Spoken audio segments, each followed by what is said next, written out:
देखिए, ईडी ने लोकसभा चुनाव से पहले मुझे, जब ईडी ने 7 फरवरी को हमारे घर पे छापा डाला था, तो मुझे 29 तारीख को बुलाया था। मैंने 2 महीने का समय लिया था। तो ईडी ने 4 मार्च को फिर बुलाया था। उसके बाद फिर 1 अप्रैल को बुलाया था, लेकिन फिर उन्होंने अपरिहार्य कारणों से रिजेक्ट कर दिया था कि भाई हम अभी नहीं बुला सकते आपको। और जैसी लोकसभा चुनाव की घोषणा हो गई, पार्लियामेंट के कांग्रेस के कैंडिडेट डिक्लेयर हो गए, तो तब से ईडी हमें नहीं बुला रही थी। अभी जिस तरह हमने ईडी के खिलाफ पूरे देश में कांग्रेस ने धरने प्रदर्शन किए, जिस दिन ईडी का 22 तारीख को घेराव का कार्यक्रम था, उसमें जिस तरह मेरे द्वारा बढ़ चढ़ के ईडी का घेराव किया गया, वहां ईडी के मुख्यालय के बाहर धरने पर भाषण दिया गया, कहीं न कहीं केंद्र की सरकार और भारतीय जनता पार्टी बैकफुट पे आई है। जिस तरह ईडी का, सीबीआई का, इनकम टैक्स का दुरुपयोग हो रहा है, हमारे माननीय राहुल गांधी जी ने जिस तरह पार्लियामेंट के अंदर कहा, माननीय अखिलेश जी ने जिस तरह पार्लियामेंट के अंदर कहा, और पूरे देश के अंदर जिस तरह माहौल बना है कि भारत सरकार और भारतीय जनता पार्टी केंद्रीय एजेंसियों का जिस तरह दुरुपयोग कर रहे हैं, लोगों को परेशान कर रहे हैं, लोगों को जेल भेज रहे हैं। जिन कानूनों के तहत आतंकवादियों को जेल भेजना चाहिए, जिन कानूनों के तहत देशद्रोहियों को, जो देश के खिलाफ षड्यंत्र कर रहे हैं, उनको जेल भेजना चाहिए, उन कानूनों के तहत आज विपक्ष के नेताओं को जेल भेजा जा रहा है, उनकी जांच की जा रही है। और ऐसा माहौल अगर आज देश में बन रहा है, जैसे आपातकाल जैसी स्थिति आज देश के अंदर हो गई। आज सीबीआई की, मैं देखे ईडी के अधिकारियों से हमारी कोई नाराजगी नहीं है, क्योंकि उन तो नौकरी कर रहे हैं,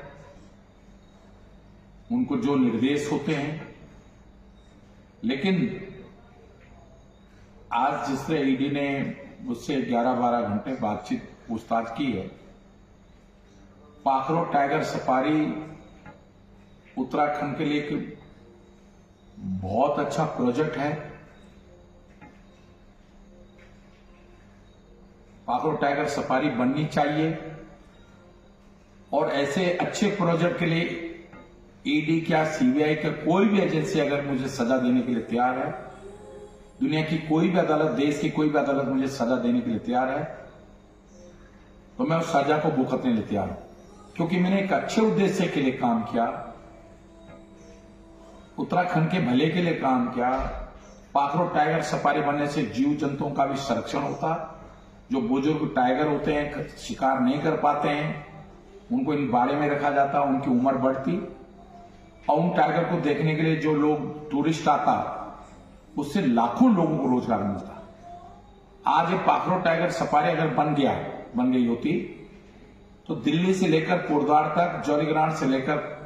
कोटद्वार तक, हरिद्वार के रेलवे स्टेशन से लेकर कोटद्वार तक होटल, रेस्टोरेंट और बड़ा कारोबार खुलता,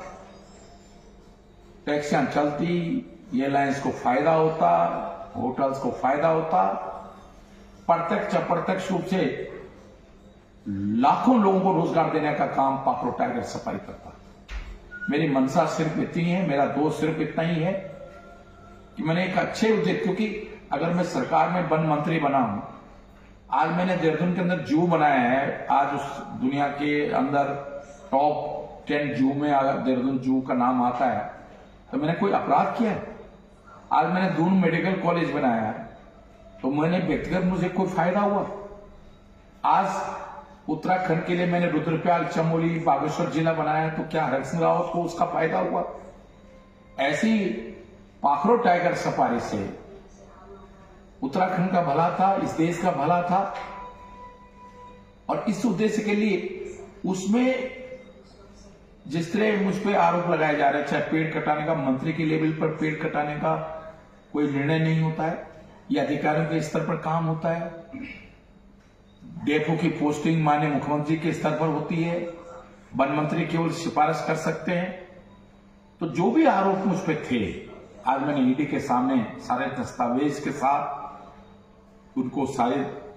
तथ्य और दस्तावेज उनको दिए हैं और उनसे कहा है कि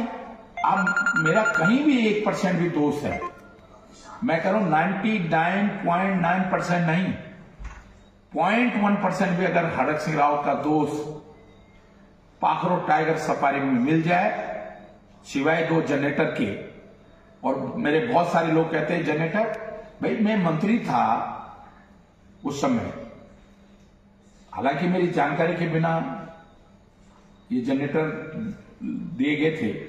कोविड का समय था, मैं जहां कैंप कर लेता छिदरवाला में, और जहां मेरा उस समय कोविड की वजह से मैं अपने घर पे यमुना कॉलोनी नहीं रहता था, मैं कोविड सेंटर था हमारा, हॉस्पिटल वहां रहता था, मेरी जानकारी के बिना ये जनरेटर लगाए गए थे। लेकिन जिस विभाग का जो विभाग मंत्रियों को सामान देता है, उसकी जिम्मेदारी होती है कि जब वो मंत्री पद से हट जाए तो वो सामान वापस मांग लेते हैं। अगर हमने वन विभाग ने जनरेटर वापस मांगे होते और हमने नहीं दिए होते, तब हमारा अपराध था।